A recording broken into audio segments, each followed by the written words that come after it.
So from left to right, we'll have this great panel for the next about 40 minutes, 35 maybe if you can manage to, because we are running a little bit late, but not too much for being in Italy.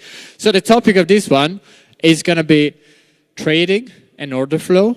You know, having worked at Bloomberg for so long myself, this is going to interest me very much.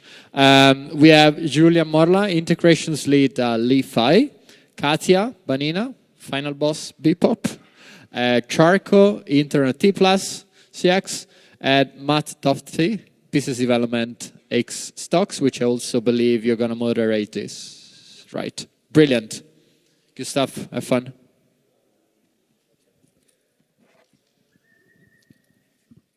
Hi all. Thank you for being here. Thank you to all the participants in this panel. It means a lot to us, both as, you know, I guess like DeFi people and also as one of the organizers. I'm very happy to have you guys here with us. Today we are talking about trading and order flow, as you might have seen. All these guys work for very interesting protocols that use different models in the ways they operate and in the way that trades are executed on their platform. They are at different stage.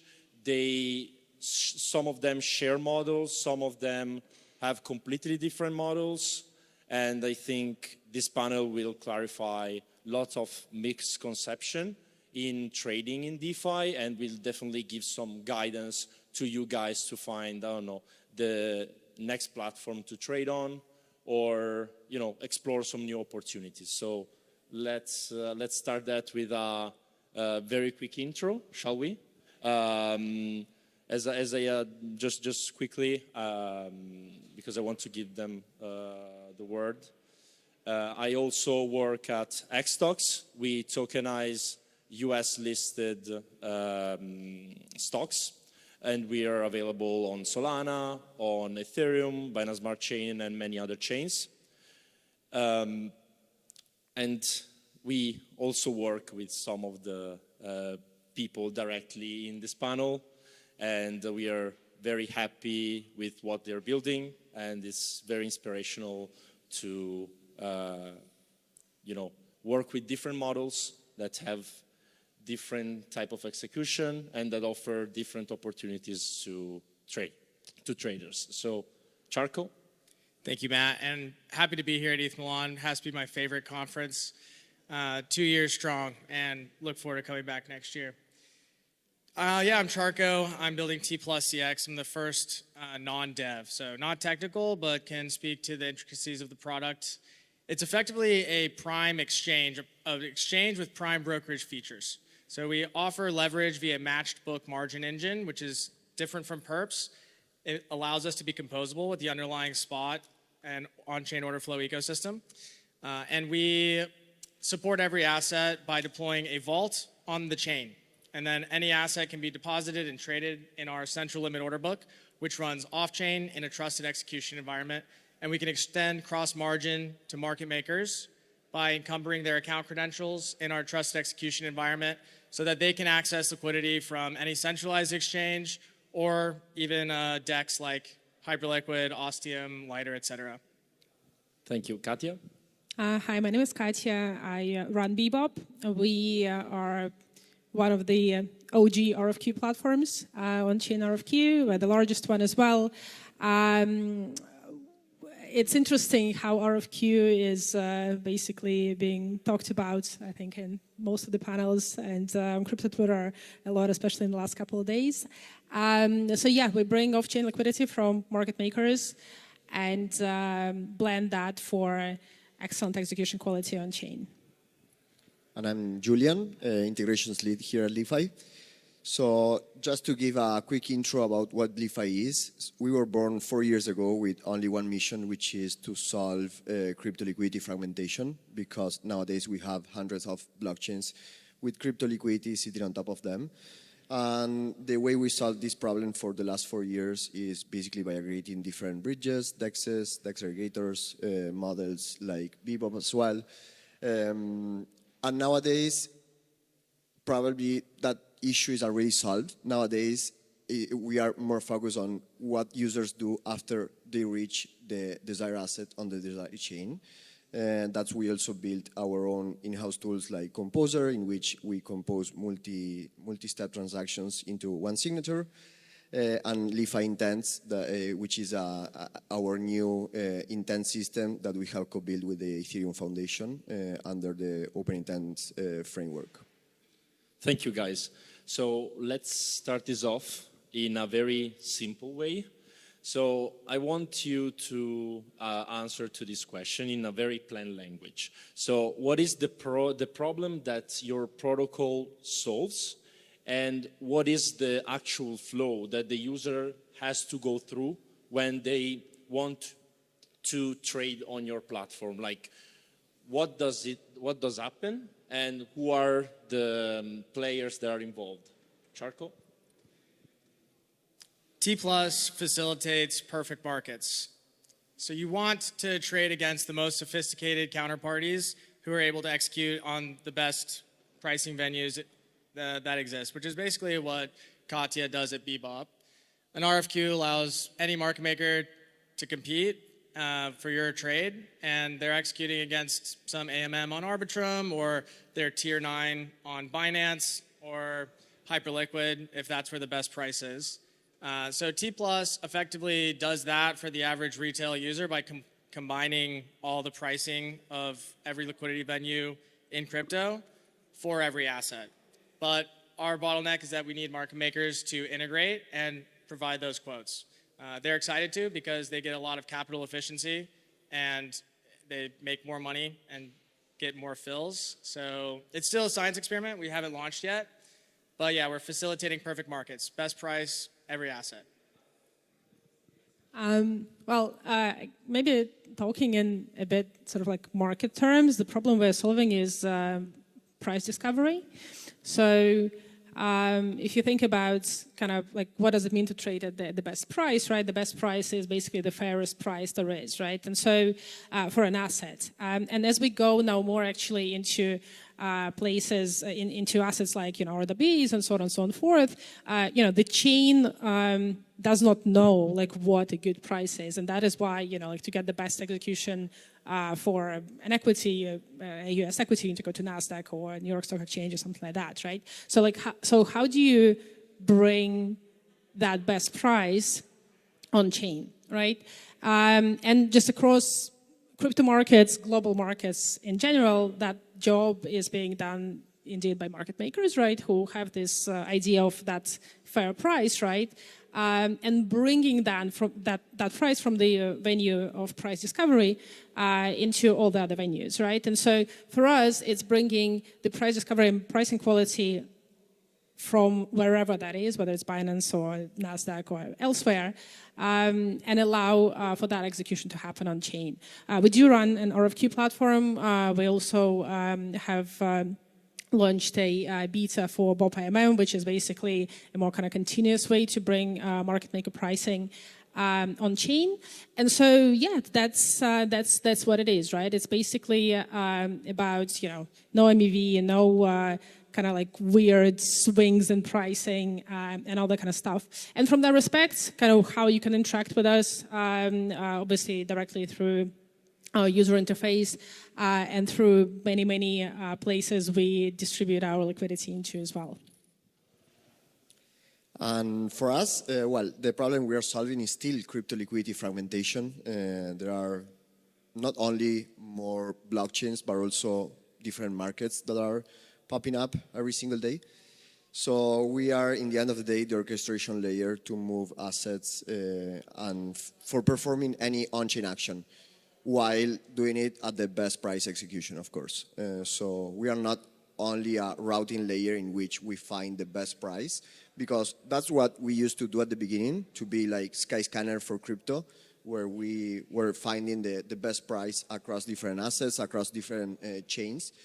But nowadays, we also try to execute it in the best way possible, and that's why we have built all these in-house tools. In terms of who uses our product, we have our B2C platform, which is Jumper, but we are mostly a B2B company. So nowadays, LI.FI is powering swaps, deposits, cross-chain swaps across over 900 B2B partners, including Ledger, Robinhood, Binance, MetaMask, Phantom, and many others. Great, thank you guys. So we already talked a little bit about it, but because my next question would have been like, why does your model exist? I think you guys already gave a little primer on this. So I should definitely ask you, what is the biggest unsolved problem in DeFi that traders face today, and how does your protocol address it? One thing that Julian just mentioned is they were the sky scanner of liquidity. So they'd find you the best liquidity on whatever chain it was on and then match your order against that. Unfortunately, a lot of the best liquidity is not on a blockchain. It's on a centralized exchange.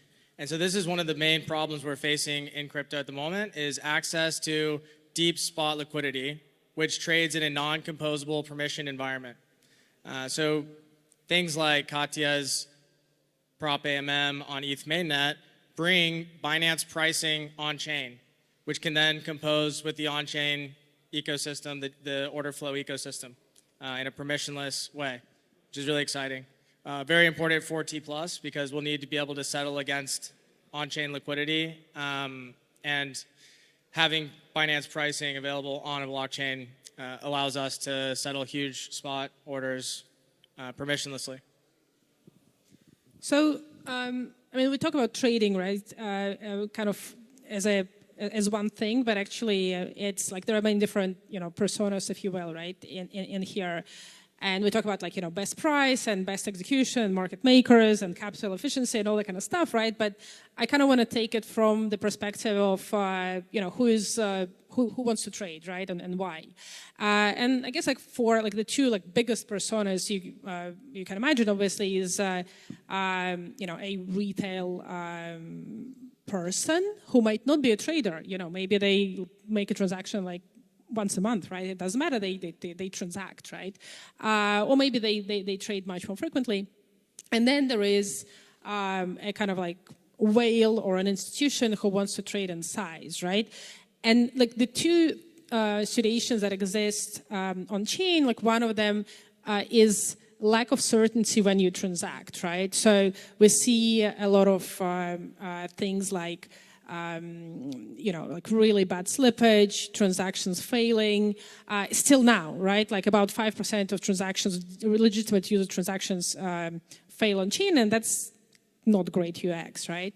And so RFQ, Bebop in particular, solves it by quoting a fixed price that's gonna definitely execute, right? So it's 100% fill rate at the price that you see on screen. And that's really not something that happens on 99% of UIs or platform in DeFi. So that's one. That's the user UX. And the other problem that comes with larger traders is that depth of liquidity, but let's just say the ability to come and place a transaction. So remember what happened when that user tried to move funds on Aave, and ultimately kind of that transaction kind of included a $40 million, I think, purchase of Aave token. Well, that's great. That would have been great for Aave, like a 40 million kind of clip to be bought. That's great. But the chain does not have this liquidity, right? It's not possible to make this transaction on chain. And so that's another thing. And that's, again, right, creating the mechanisms like Bebop, like Tplus, like Intern systems, to be fair, right, to not rely on liquidity pools and to rely on a lot better way to transact at good price on chain, right? And so from that respect, the way kind of to think about Bebop and RFQ is basically on-chain OTC, right? So we basically allow, we facilitate on-chain OTC for large size, but also create that same experience of a fixed price and guaranteed fill for anyone really, for the smallest transactions and for much smaller size users. I do agree with both of you guys. I hate to say this because people want us to fight. But no, I think you described very well one of the biggest problems that liquidity faces nowadays. What I do believe from our side is that what we have been doing so far is covering all these different blockchains and connecting all of them. That gives us like the wide market, the coverage on the wide market. And nowadays with Intern's system, with LI.FI Intents in our case, we are going deeper into that liquidity, providing best price execution, providing specific flows like, I don't know, tokenized stocks and different specific assets that cannot be swapped on-chain through AMMs or different or previous models. I want to highlight one thing that's changing now versus how DeFi has evolved. Solana, ETH, largely lives on its blockchain. So you've got a lot of ETH liquidity on Ethereum. You've got a lot of Solana liquidity on Solana. You have no Bitcoin liquidity on Bitcoin. That has to trade in a centralized exchange. But you've got WBTC pairs, and having AMMs paired, it's a very inefficient way to provide liquidity. And I think a lot of LPs are disenchanted with supplying liquidity. And it's not just Bitcoin or ZEC that we have to create on-chain liquidity for.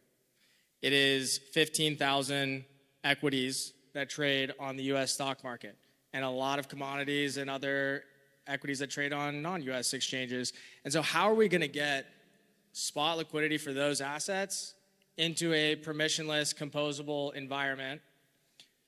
RWA perps are pretty cool, but it's very expensive to hold them because of the funding rate. And there's a possibility of getting liquidated. So these are two critical flaws that you need spot to solve. Yeah, we were talking previously about, spot versus perps in terms of RWAs, and I completely agree with you, Charco. Thank you guys for giving more color about, how your model work and what is the problem each one of them solve. And you mentioned... Can I ask you a question? Ask me a question. Go ahead. What do you guys face at xStocks as one of the biggest problems in DeFi right now, and how are you looking at solving it? So a big problem that we're facing, and that concerns, the different ways in which you can exchange, for example, USDC for Tesla X or any other tokenized stocks, is that if you try to build pools for 10 assets, it's still good. You can achieve decent decent debt with like $1.5 million total. But if you try to do it for, as you mentioned, like 1,000 or 2,000 tokenized equities, is impossible because the capital hurdles will be in the orders of hundreds of millions. So and that capital is tied up, not very productive. How much are those LPs earning? So like there are lots of hurdles in that, and also like I must say that AMMs are structurally inefficient for those who LP, and the main hurdle here for us is to find the best liquidity source that allow us to scale to thousands of equities without having to put down billions in pre-seed liquidity, let's say, for new pairs that new tokenized stocks that we launch, or new tokenized assets. So that's probably, like solving the theory of everything for us, let's say. But still talking about RWAs, because you asked me about RWAs, now I ask you about the RWAs. Because it's an asset class that grew 17-fold in the past 3 years. From around $200 million to tens of billions. So you're not counting USDC as an RWA, bro? No, I'm not. I just had this conversation on my Slack this morning because I was curious about like how much liquidity and how many assets we have on Bebop now, the RWAs, not RWAs. And I just said, okay, like let's try and put like stablecoins into RWAs because it's FX, right? I didn't count stablecoins in that because I wanted to be very strict. Let's say. Anyway, that's fine. Strict, I mean, I looked up at RWA.xyz. Like that's the strictest I got. But what I wanted to ask you guys, seeing an asset class that grows this fast, in 3 years, 17-fold, they grew 17-fold. What do you think will be the best way? So it means the model, it means also like how you, let's say, get the user to like swap effectively these assets that will win in terms of trading RWAs, because with xStocks we're scaling to more than 100, soon probably also 200 equities, and there's still fragmentation, there are still like some problems that we face, and I believe also like other RWA asset issuers have the same exact problems. Which model do you think will win, or do we even have a model that will be able to scale? I think the main problem is that we don't have enough overnight liquidity and 24/7 liquidity. So what we're seeing is hyperliquid HIP-3 markets becoming the price discovery venue for these traditional assets over the weekend, which is fantastic. But there are some limitations where, for instance, TradeXPert has to cap max gains by 5%, which isn't necessarily accurate if Trump starts a war on Friday night, and then by Monday open, there's like one more big candle up to 8%. Like, you should be able to discover that the price of gold or of oil changed by 8% in the moment that it happens.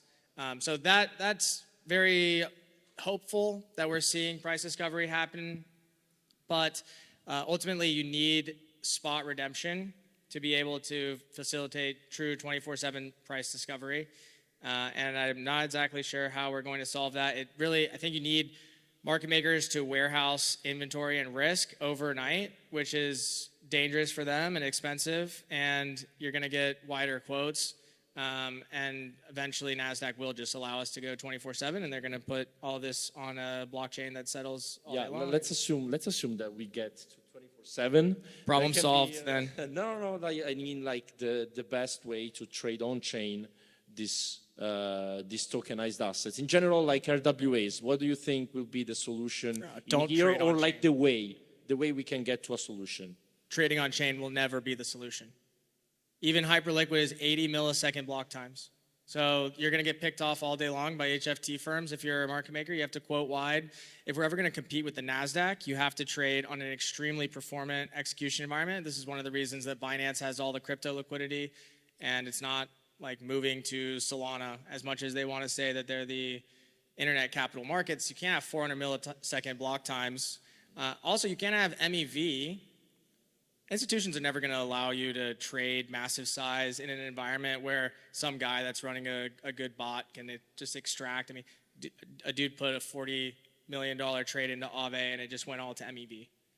But I think we kind of like, again, right, like to me it's a question of like, what do you mean by trading, right? So like, yeah, HFT is gonna trade on NASDAQ because that is, by far the primary venue for it. With, in crypto, like, I mean, in Ethereum, we're talking like 12-second blocks, right? Then fast chains, we talk about like, tens of milliseconds maybe, right? Like then we're talking, microwaves and, and on the NASDAQ side, right? So that kind of trading, of course, is going to be happening there. But going back, or at least, correct me if I'm wrong, but, tokenized assets are about access. They're about giving investors, traders, individuals, access to those assets, right? And that is a very different kind of trading.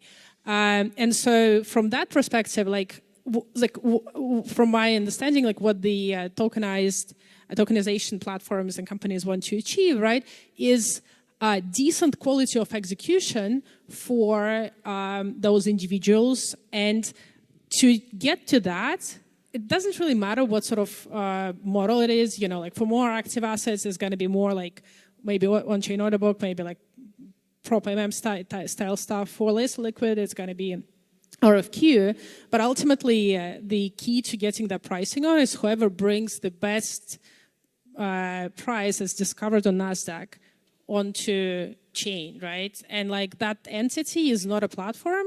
That entity is the market maker who understands DeFi very well and has really good access to NASDAQ, right? And so, and like that ultimately is the thing, right? And it's got to be more than one of them, right? But that is what's going to solve it. And then how it's going to proliferate across DeFi, it's going to be different platforms based on different liquidity and different assets. Julian, you want to give your... Yes. I think both points are super valid, I believe. But I want to first abstract a little bit on the concept of RWAs, because I think it's much broader category than only a specific subset of assets like tokenized stocks or different tokenized assets. You have so many different things that you can tokenize and could be RWAs. And of course, there will not be any single model that will fit all the requirements of these RWAs. But taking a little bit the point of Katia, I believe that there is the big issue is going to be mostly on the distribution side. How do the users get access to those RWAs? And how do we ensure that it's a smooth user experience? So for us, it's more a matter of distribution. It doesn't matter which model we use behind the scenes, if it's an RFQ, if it's a solver, if it's a AMM, doesn't matter. We just want to provide the best user experience. So any user on any neobank, fintech, wallet, whatever, can get access to those RWAs. That's the way I see it. So Julian just said, like, use LI.FI and don't want to get involved into the fight. I couldn't agree less. I think access is an admirable goal in the short term, but we need to disrupt the NASDAQ. I don't want pricing to always happen on the NASDAQ. I want to build perfect markets and bring true price discovery in the main trading venue, in the main liquidity venue, into a permissionless, trustless, composable environment. And that's why I got into DeFi in 2021. And I won't settle for it's fine. It gives you slightly worse execution, wider spreads, and at least you get access. No, we need to reinvent the system. I think, well, that's why you're building off chain, right? Because no chain is gonna physically, like keep up with the speed of HFT execution, right? So like that, I understand that, but I think like whether it's NASDAQ or Tplus, there is a single price discovery venue for every type of asset, right? And I agree that, it's beyond stocks. I mean, let's talk about tokenized wine cellars or something like that, right? And like price discovery for this kind of stuff is some, industry fair in Provence or somewhere in Bordeaux and in many places in France, I'm sure, right? Or in Italy, for that matter, where, people come together into some auction, right? And trading and price discovery for those assets happens there. So there's going to be different models. There's going to be order books and auctions and RFQs and Telegram chats and many different things. For different types of RWAs, that's for sure. Thank you, guys. It was Julian. Yeah, I also think that, especially in the case of Bebop or solvers, it's really important that all these market makers, solvers, whoever is behind the scenes filling these orders, are compliant, because all these assets require some level of compliance. So. Oh, I don't think. But what do you mean compliance? This is an interesting point. No, but with the token issuers. Oh. But does it have to be? But does it But does it have to be like what compliant are different things, right? But I mean, if we're talking about access, yeah, I mean, but at the moment of the mint and burn, it should be compliant. Yeah. Of course, yeah. The primary is called primary market. Sure, against. No, but I mean, okay, but like, what if I issue a tokenized bottle of wine, right? Like that, I don't know, how compliance for wine dealing works.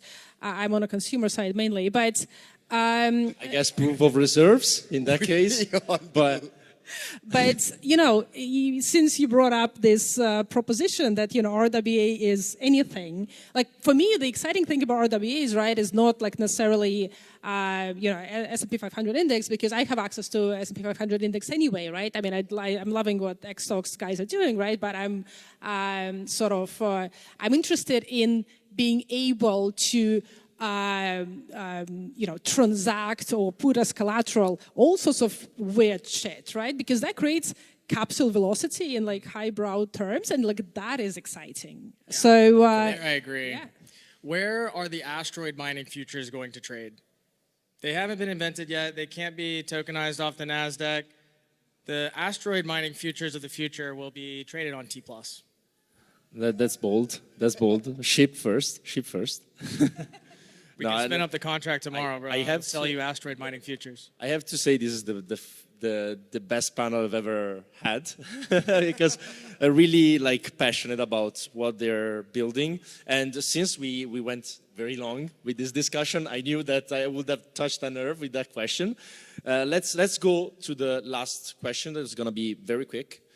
Let's tell me in one sentence, what is your boldest prediction for the next 12 months in DeFi trading? Just one sentence. I don't want you to explain that.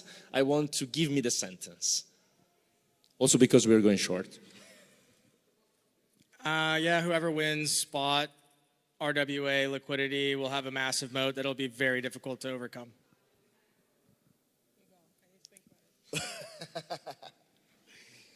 From my point of view, I think the next billion of users are going to be transacting on chain through different intent systems and solvers and consuming these systems via neobanks, fintechs, whatever. I think in a year from now, we're going to be talking a lot of about a lot of on-chain derivatives that are not perps. Thank you very much, guys.